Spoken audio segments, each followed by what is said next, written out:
battle of life. Man and the battle of life. Yeah. The others are there, they have joined. Archana Di has not joined, I think.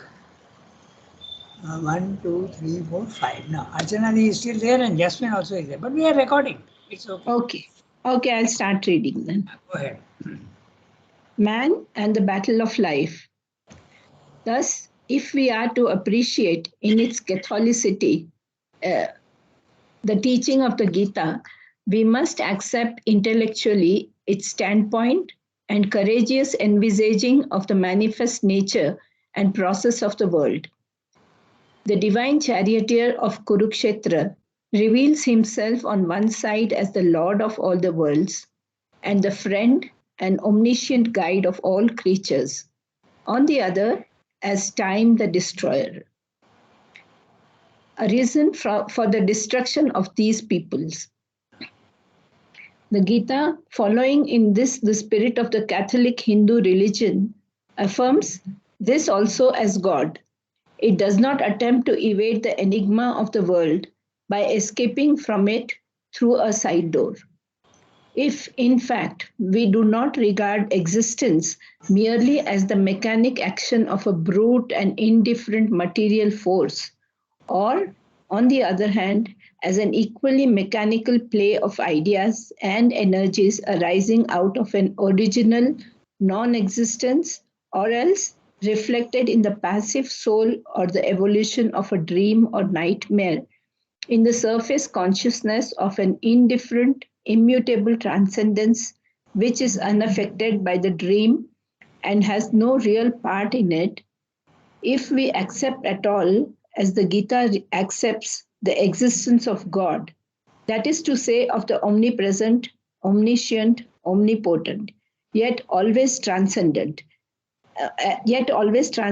being who manifests the world and himself in the world, who is not the slave but the lord of his creative consciousness, nature or force, Maya, Prakriti or Shakti, who is not baffled or thwarted in his world conception or design by his creatures, man or devil, who does not need to justify himself by shifting. 1 minute.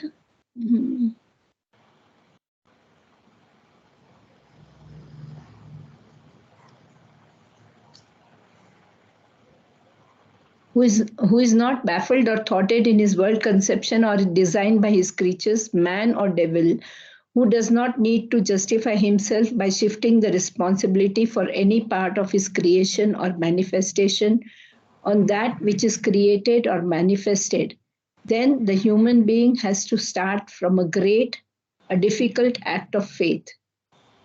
Finding himself in a world which is apparently a chaos of battling powers, a clash of vast and obscure forces, a life which subsists only by constant change and death, menaced from every side by pain, suffering, evil, and destruction, he has to see the omnipresent. 1 minute, Rangada. I don't know how to change the page. Yes. Because I'm on someone else's computer, so. Oh. It, just once, sorry. Okay.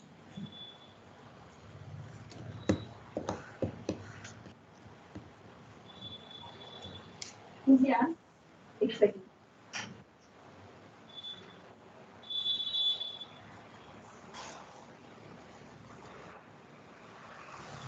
मेरे को single page कर दो ना.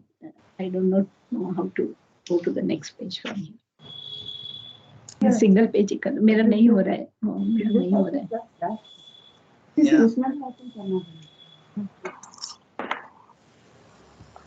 If there is a PDF file, you can see the arrow on the top menu line. Can you see that arrow on the screen? Okay. Sarika will catch up. We'll Yeah. discuss. Okay. Um,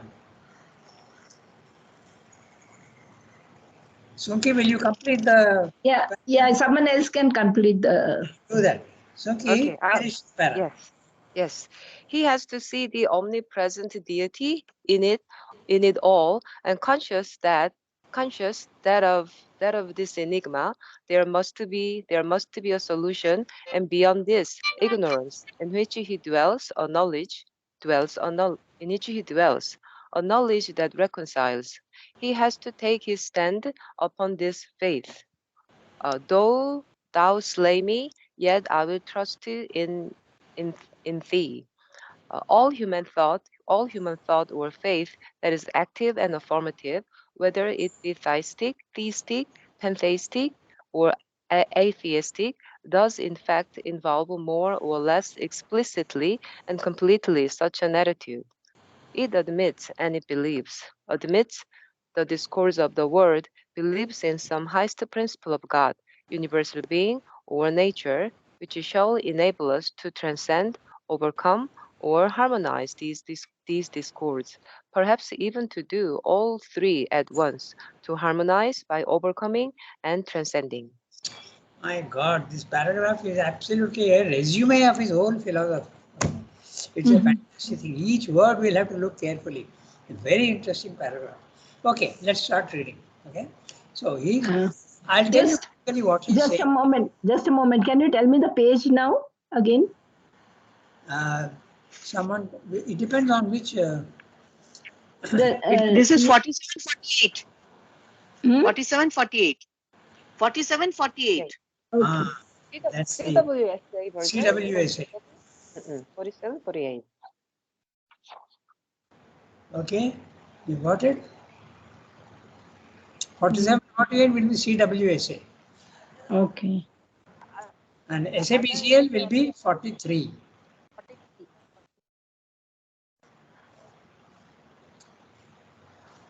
Tarika, Okay, you continue. I'm still not fine. Anyway, you continue. your mechanical device is giving you trouble. Yeah. Perfection in the physical world. Is there a PDF file, Sarika? Are you watching the PDF file on the screen? No, I'm not used to the Apple computer. So that Apple. It's Apple Watch. Okay. Apple is difficult. Yeah. She is used to eating apples in the night, but not the Apple computer. Okay, so well, it is recorded, so if you want, you can always refer back. Yeah, I'm sorry. No problem.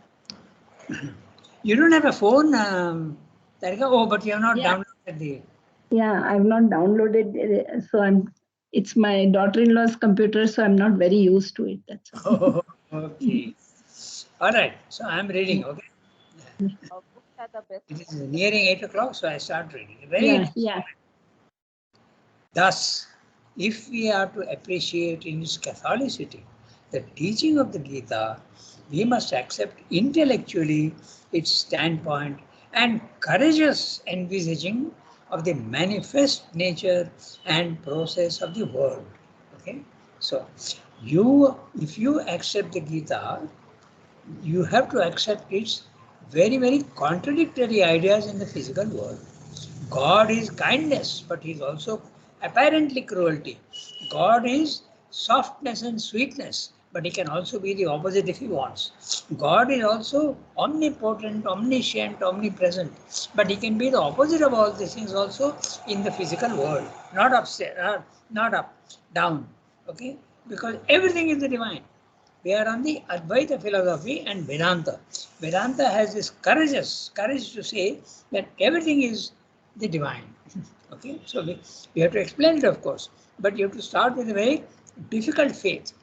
The faith that God is also cruel, God is also bad, God is also vice and virtue, both. This is what you have to accept on faith.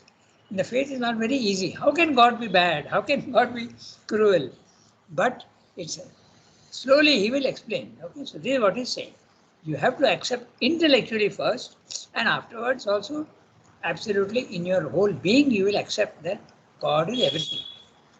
Thus, if we are to appreciate in its Catholicity, Catholic thinking is very wide-minded. God is good, but he can also be the bad if he wants to be. The bad and good are terms which we use. For him, there is no good and bad. There are only different possibilities. Okay, you have to see it in that way. Now, I go to the next sentence. The divine charioteer of Kurukshetra reveals himself on one side as a lord of all the worlds and a friend and omniscient guide of all creatures. On the other, as time the destroyer, okay, arisen for the destruction of these peoples. He is put in inverted commas because he is translating. It is the chapter 11, verse 32. Okay, so Kalosmi लोकक्षयकृत प्रवृद्धो लोकान समाहर्तुम इह प्रवृत्त. I have come here to for the Kalo Asmi. I am time the destroyer. Lokakshaya, the destruction of the world. Okay, that's what he's saying. And Samahartum, I have come here to take away to her. Iha pravritta. I have come here to do that. Okay. Then he is saying to Arjuna, Hritepi tvam na bhavishyanti sarve yo avasthita pratyanikeshi yodha. That means he is saying that even without you, all these soldiers who are arraigned on the other in the other army, pratyanikeshu, even in that enemy, they will all be eliminated. Na bhavishyanti, they will not exist. They'll all be killed by me, even if you don't cooperate. That's what he said. So, on the one side, he is the omniscient, omnipotent, omnipresent, and on the other side, he seems to be the opposite of everything, constantly destroying, but also creating. That's the whole point. If he was only destroying, that would be not good. But he is also creating simultaneously. Okay, so this is what he said. The Gita, following in this the spirit of the Catholic Hindu religion. Now he has put Hindu H cap religion because there is no Hindu religion actually. All the religions in India are coming from the Vedantic background. Okay, so Catholic means again, don't think it's the Catholic religion. It's a wide-mindedness, not narrow, not sectarian, but absolutely. Okay, it's very interesting. Today, I was watching a video of the past president of Ramakrishna Mission. Okay, his name was Ranganatha Swami. Very knowledgeable person, and he was saying exactly this: that the other religions are all stuck in their own ideas, but the Hindu religions are not stuck in their ideas. They are going on seeking. The others are not seeking. They are imposing their views on you. But in the Hindu tradition, you are always seeking. You are always, that's why you allow every type of seeking. You allow the Sikhs, you allow the Shaivas and the Vaishnavas, everything. You allow everyone free scope. That's the difference. So, but that's why he's using the word religion, but actually it is not religion because it's a way of life.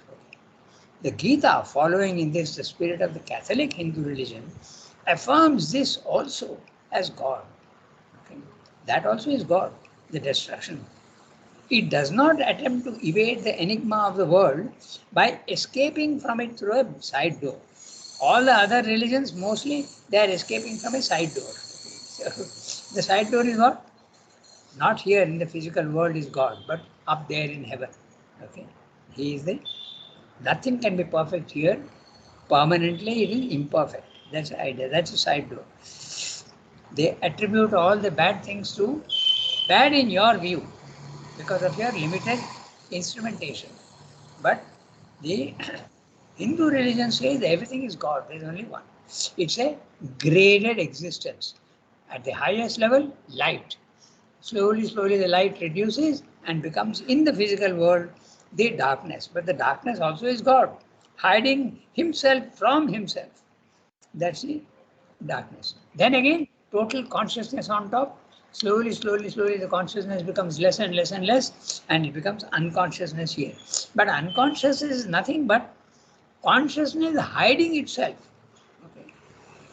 Knowledge, total knowledge, jnana. But it becomes ignorance here because knowledge has to diminish itself and become small and small. This question comes up why it should become small. I told you, I'll just give you one hint, you have to think about it. Okay. When the divine is there without the world, he wants to manifest the world. Okay. Like a poet, he has got an idea in his head about a poem, but he has not yet expressed it.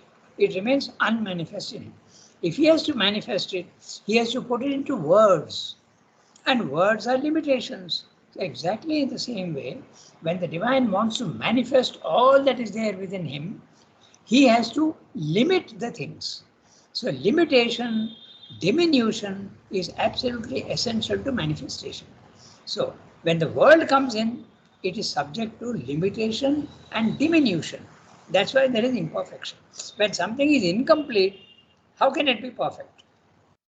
That's it. You can keep this in your mind, and that is how you explain the limitations and the so-called falsities of the universe and the physical world. So the Hindu religion does not do that. It courageously accepts that everything is God. If in fact, I'm reading the next sentence, if in fact we do not regard existence merely as a mechanical action of a brute and indifferent material force, or on the other hand, as an equally mechanical play of ideas and energies arising out of an original non-existence, or else reflected in the passive soul of the evolution of a dream or nightmare in the surface consciousness of an indifferent, immutable transcendence, which is unaffected by the dream and has no real part in it. If we accept at all, as the Gita accepts, the existence of God, that is to say, of the omnipresent, omniscient, omnipotent, yet always transcendent being, who manifests the world and himself in the world, who is not the slave but the lord of his creative consciousness, nature or force, Maya, Prakriti, Shakti, who is not baffled or thwarted in his world conception or design by his creatures, man or devil, who does not need to justify himself by shifting the responsibility for any part of his creation or manifestation on that which is created or manifested, then the human being has to start from a great, a difficult act of faith. Fantastic Such a sentence. long, such a long para, this one. Absolutely, absolutely. He pours out all his philosophies into one sentence. Okay, very carefully look at it. Okay, and there's a lot of reflection of the life divine in this. Okay, so we'll look at it very carefully. So after each, Rangada, yeah, tell me. Rangada, one question. You gave the example of poet and his poetry. Okay, yeah. Poet is not omniscient or omnipotent, but No, God is. that's why it's God an is. So he could change. No, I mean, poet can't change the language or can't do, but God could. of He's course. as he's all powerful. So why didn't he? Why did he create the suffering or the difficulty? Okay, okay, okay. I'll tell you again. He has not created suffering. He has not created evil. Keep this idea in your mind. When the divine is creating, I give you one very easy example which you have to extend to other things. Okay, he is creating light, for instance. Okay, that's the easiest to understand. Okay, he is infinite. You agree, Yes. Pallu? You Yes. agree that he is infinite. So his natural tendency will be to create infinitely. That's his nature. Agree? He's No, not going to create he's something got a limited. desire to create. That Pardon? means he has got a desire to create, like any human being. It's a way of speaking, yes. It's a desire to create because he wants to see what is within himself. Okay? It's a way of speaking. Actually, there's no desire in him at all. It's a There are things which we cannot understand at the physical level. So just follow the argument, okay? The divine is infinite, and what he produces also will be in the nature of his own being. Just like as they say, when the artist is in painting, he is only expressing what is within him. He can't express something which is not in him. Okay? Whatever his nature is, that will come out. So he creates the infinite range of everything. As I told you, light. Okay, but you can apply this principle to many other things. We have spoken about it earlier also, but I am repeating. So when he creates light, is he going to create light only of one intensity? No. He'll create all the intensities possible.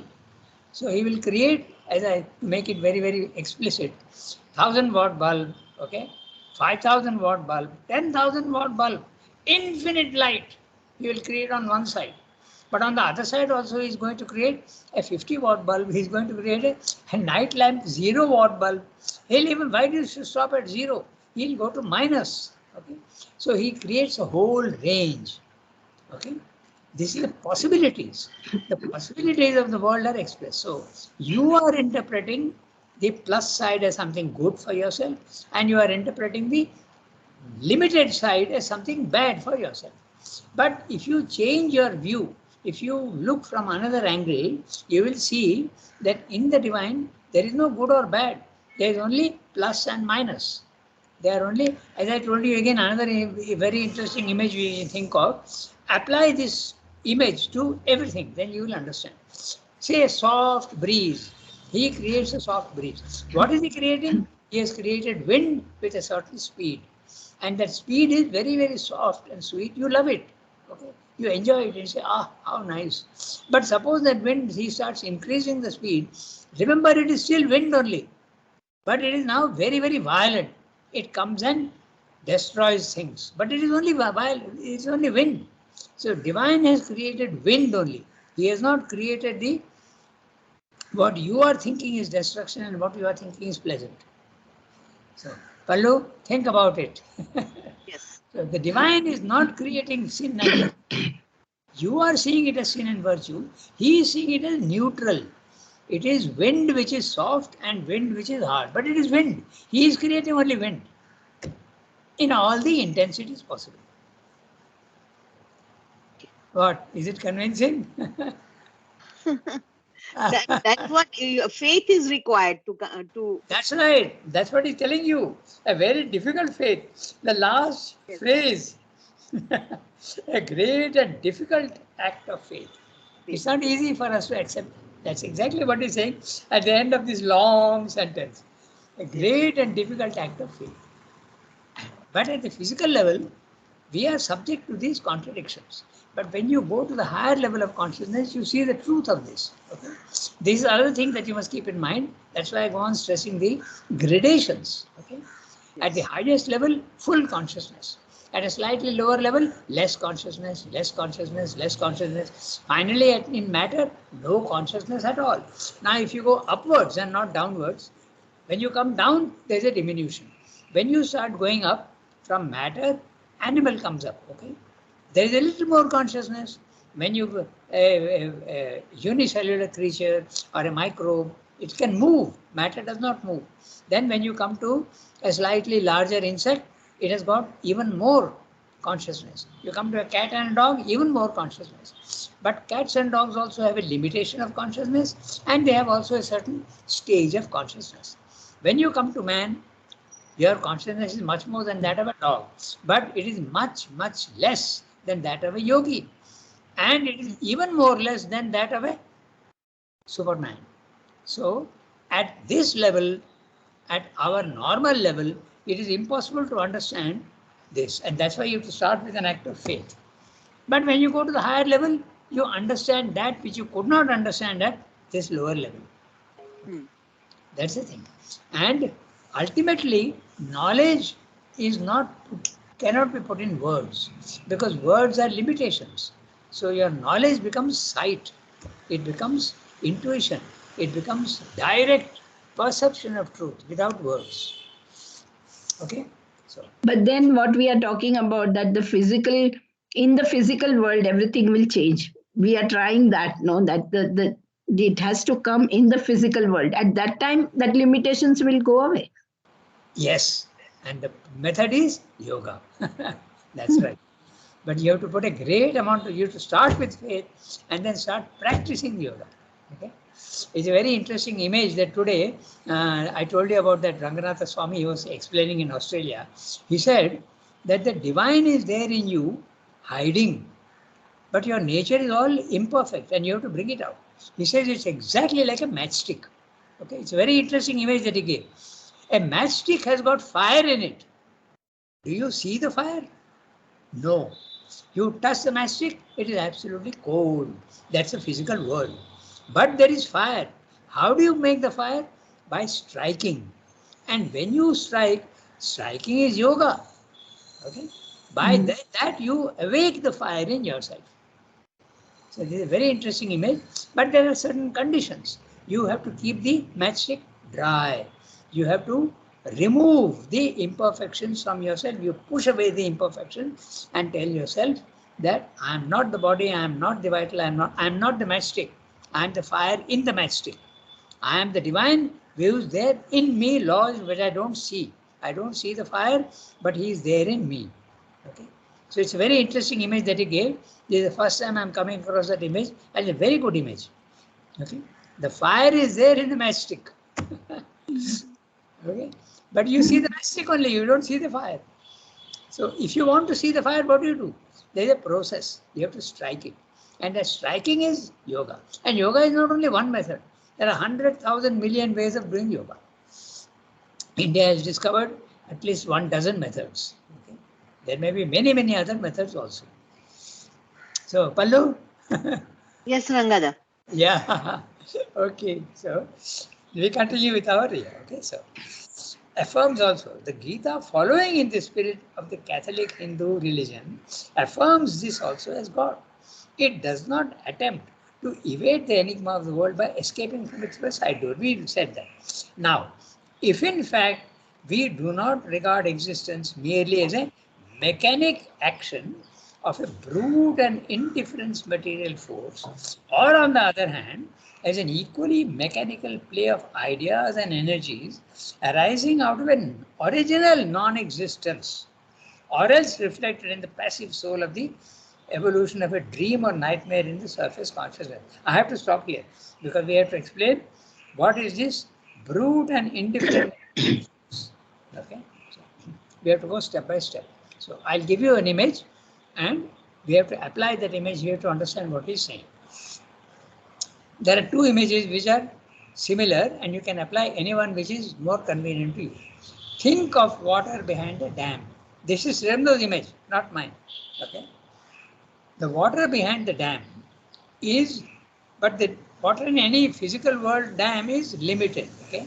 It is maybe 1 mile, 2 miles wide, and the water behind it collects to a certain, there's a limited amount of water. It may be vast, it may be huge, but it is still limited.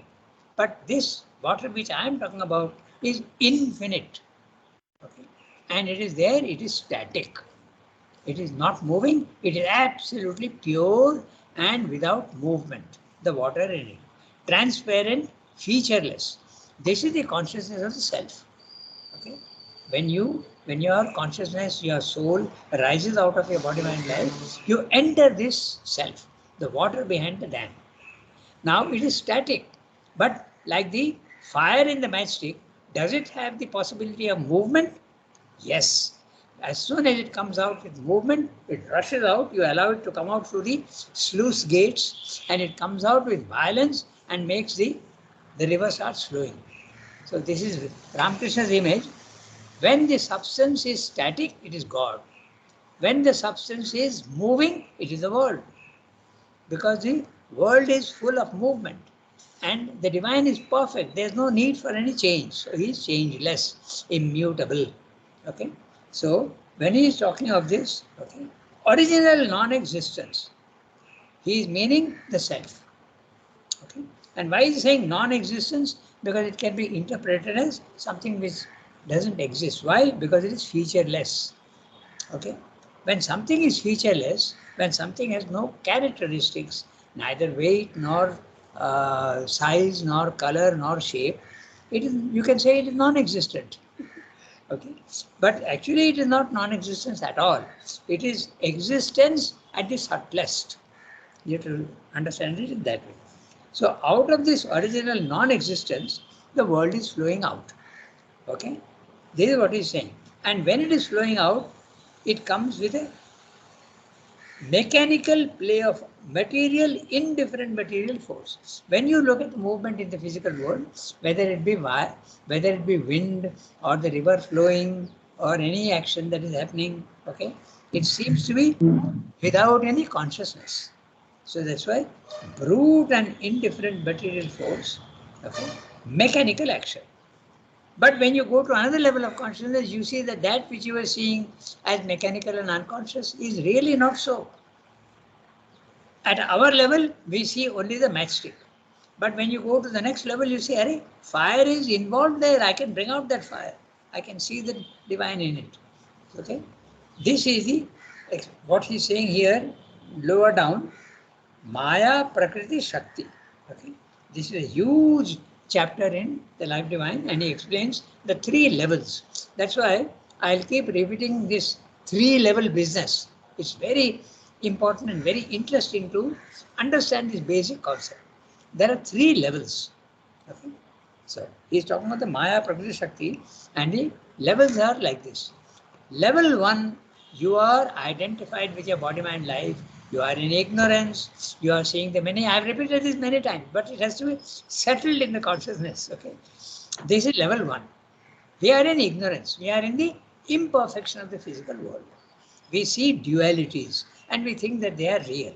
Okay, we see good and bad, hot and cold. These are the dualities. This is level 1, and you feel that's absolutely true. You see only the matchstick. You don't see the fire. Go to level 2, you start seeing the possibility of the fire. You see that there is a divine, and you yourself are in a consciousness where you see the lower as only brute material force. But you can also see that the possibility of a divine is there in it. So there is a division. The third level, you get the power also to change what is there at the lower level. So Maya, Prakriti, Shakti. I'll briefly tell you the three levels. Maya is level 1. You see the physical world, okay, and you feel that it is real, okay. Prakriti is the level 2, okay, which is you see that you are in a consciousness, but you see the physical world as brute, material, mechanical action. That's level 2, okay. Then you go to the third level. You are in the Shakti, you are the divine, you are the Ishvara, you are the Lord of the universe.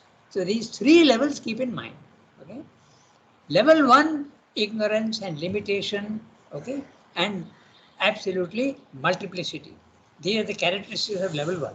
Level 2, you start seeing the oneness. Okay. You see the multiplicity. It's not that you don't see. When your man is spiritual and he has reached a level of consciousness, he's seeing the physical world. He's seeing all. But they don't seem to have any reality. They all seem to be only shadows. Okay. So there's a difference. And at the third level, and in this level 2, normally you don't have any power. You are only witness. You are just watching. That also is there in the sentence. Indifferent, immutable transcendence. Okay? You are just watching the physical world without any desire to even change yourself. Then the third level, the possibility of changing everything in the physical world also comes in. Okay?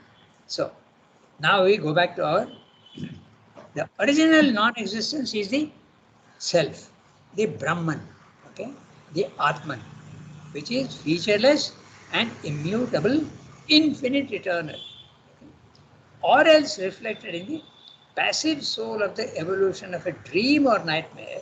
Okay, the passive soul is level 2. Level 2, you are soul consciousness. You are not body consciousness anymore. You are soul consciousness, but you are passive. You are immutable. You are not interested in changing anything below. You are just watching. Okay? Or the evolution of a dream or nightmare in the surface consciousness. When you are in that passive soul consciousness, you see the physical world as a dream or a nightmare. It depends on how you are looking at it. Okay. Some people see it as a nightmare. Why? Because you are seeing all the imperfection and all the cruelty and all that, and you see, my God, what is all this? So either you can see it as a dream and unreal, or you can see it as real. Okay. From the The passive soul, the Pardon? soul that is in the previous sentence, no? Okay. The passive soul. Can we compare to your example that passive soul is something like the water which is behind the Behind the dam, yes, dam? absolutely. So that is the passive soul, right? That's right, the passive soul, yes. The one that is only watching. That's why it's only a witness. Okay, that's right. Or the evolution. And when you are in that consciousness, you see the physical world as a dream. That means unreal. Or sometimes you can see it as a nightmare. In fact, some Western philosophers call the world a madhouse because everything is in constant flux and constant war. There is a war going on, good and bad, hot and cold. Okay, gentle and cruel. This is why you see it that way. In the surface consciousness, only in the physical. Surface consciousness level 1. Okay. And indifferent. Rangada, Yes, tell me. Yeah. Rangada, while you're explaining this, could you just explain a little the soul, self, and psyche? Just Okay. The soul self. The soul is essentially the divine who is hiding himself in everything in the physical world. We spoke about the diminution, na? So diminution and minimizing of itself. So when the consciousness is minimizing itself, it becomes almost unconscious, and yet essentially it is still consciousness which has reduced itself to zero. Okay, so this is the soul. In other words, the divine presence in everything, which has purposely forgotten that it is divine. Okay, the divine consciousness is there, but it is forgotten that it is divine. It's a fire in the matchstick which has forgotten that it is fire. Okay, so Rangada, I've Yeah. I've asked this before. I'm again asking. That means this is what in the olden writings have been referred as the Angushta Purusha. No, the Angushta Purusha is the soul which develops itself and starts becoming conscious. Angushta Matra Purusha is the psychic being, and the psychic being is the soul awakened. I told you just now that consciousness becomes unconsciousness, it is sleeping. But through many, many lives, it evolves slowly. And when it evolves, it becomes the Angushta Matra Purusha, the psychic being. The psychic being is the soul developed. Okay. But the self is something which never develops. It is there above, watching and guiding you. But it does not evolve. The psychic being evolves in the physical world. But the self does not come down into the physical world. It remains at level 2 and guides you. But it is itself immutable. There is no evolution in it. But the psychic being evolves from a soul which is purely the almost unconscious divine presence in things. It starts waking up slowly, very slow waking up. And through many, many lives, in fact, they say 1 lakh lives. The Tantra says it is 1 lakh lives to come to a human level. Okay. So very slowly it awakes, and when it is awake, the psychic being in man is still hiding deep inside yourself. The fire in the matchstick. Okay, so it is like that. But Rangada, there is when you die, then you go and become one with the self, right? You have no more existence. Okay, you are raising a very interesting question. If you are a very developed person, your psychic being enters into the psychic world. Okay, it may not necessarily go to the self. It goes into the psychic world. Okay, yeah, but it can also, the psychic and the self also can join also. But it's very interesting what you're saying, because I'll give you the basic principle, then you'll understand. Take an animal, okay? Take even a insect. Does it have a soul? It has only this divine presence soul undeveloped. Therefore, when it sheds its body, the soul in it goes only up to that level of the vital. It has got vitality, so it goes there and takes birth again. Doesn't go beyond that. Take an ordinary, take a cat and a dog. When it sheds its body at death, the vitality in it goes up to the vital level only. Now, when you come to man, okay, the same thing happens. He first sheds his body, then he sheds his vital, and then he sheds his mind, and the psychic being goes to the psychic world, ruminates and looks at his backward glance, okay, backward glance, and does a fast forward movement and sees what it has learnt in this life and takes birth again normally. So it depends sometimes on these things which is dissolving. The body will always dissolve, but sometimes the vital does not dissolve, okay, because it's got very strong desires. It does not dissolve, okay. So it goes only up to that level. It's very interesting because all the cases of reincarnation that is coming up, okay, very interesting. I'm just telling you, you have to think about it and see. So the reincarnation, every case that is available in on the internet and which is available to scientists and researchers, it's only with accidents, murders. Very interesting. Okay, accidents and murders. Not a single case which is known for reincarnation is that of a yogi. Natural death. The yogi himself knows that he is reincarnating. But the ones who are reincarnating because they come back from the vital world and their memories are fresh. Okay.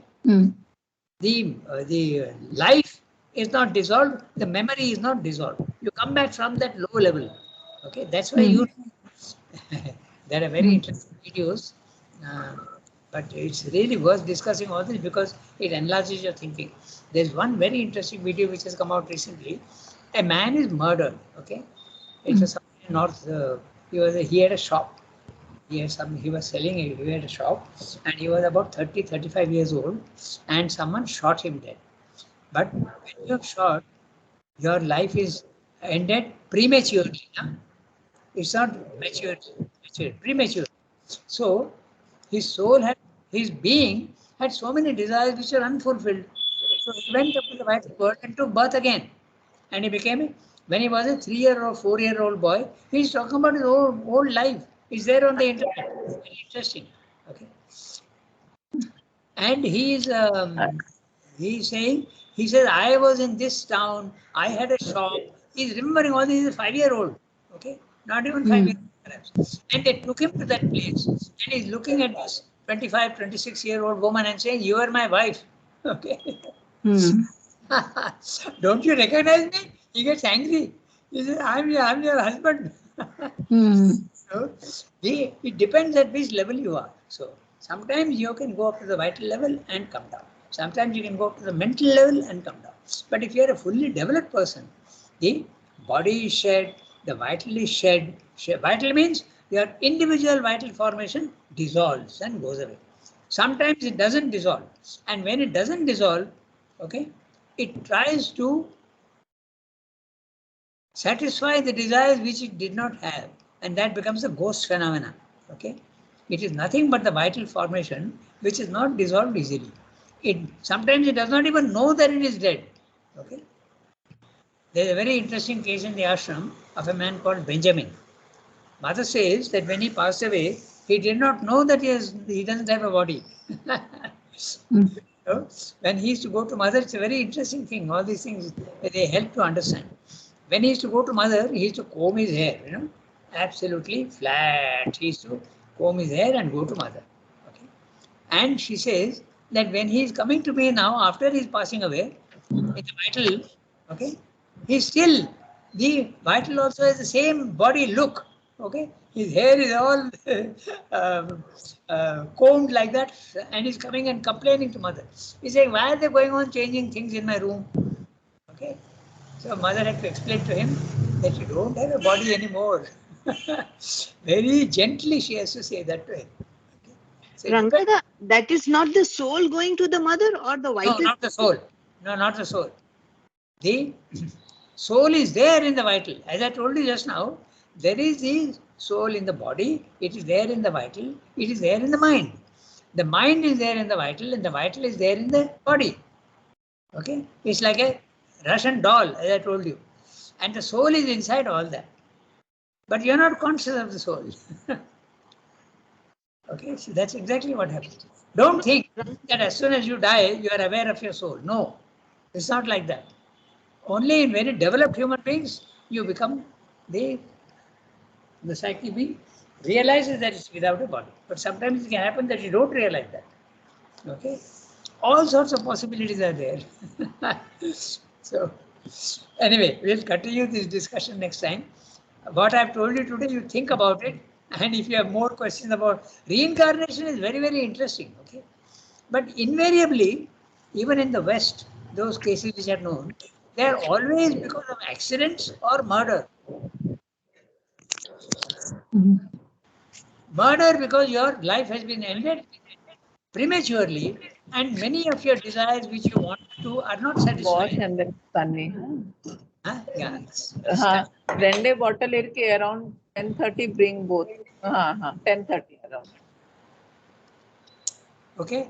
So we stop And here. Rangada, what about just one question, last question? What Okay. about is it that we take birth immediately somewhere? Okay. That is the belief that we die here and we immediately take birth in some other body, which is. No, it depends on the soul condition. Okay. Normally, a developed human being, when you remember, when you go into the higher world, there is no time there. But if you want to think in terms of time, Sri says, normally, there is no absolute rule at all. As I told you, these cases, it's almost immediate. Okay, you go to the vital and come back. But if you don't go to the vital, you go to the mental, and then from there you go to the psychic world. It takes time. So 2 years, 3 years, okay, and So sometimes there is not a general rule that you die and you take birth immediately. It's not like. Absolutely not. Absolutely not. Yeah, because in Jainism they say that the moment you die, immediately you are born somewhere else. No, that's absolutely wrong. That's completely wrong. Mm-hmm. Immediately you don't take birth. Okay. So, Okay. what about Mother and Shriram though? They are there still in this without taking birth. They are still there in the subtle world. Mm-hmm. So an animal takes birth almost immediately because it goes only up to the vital level.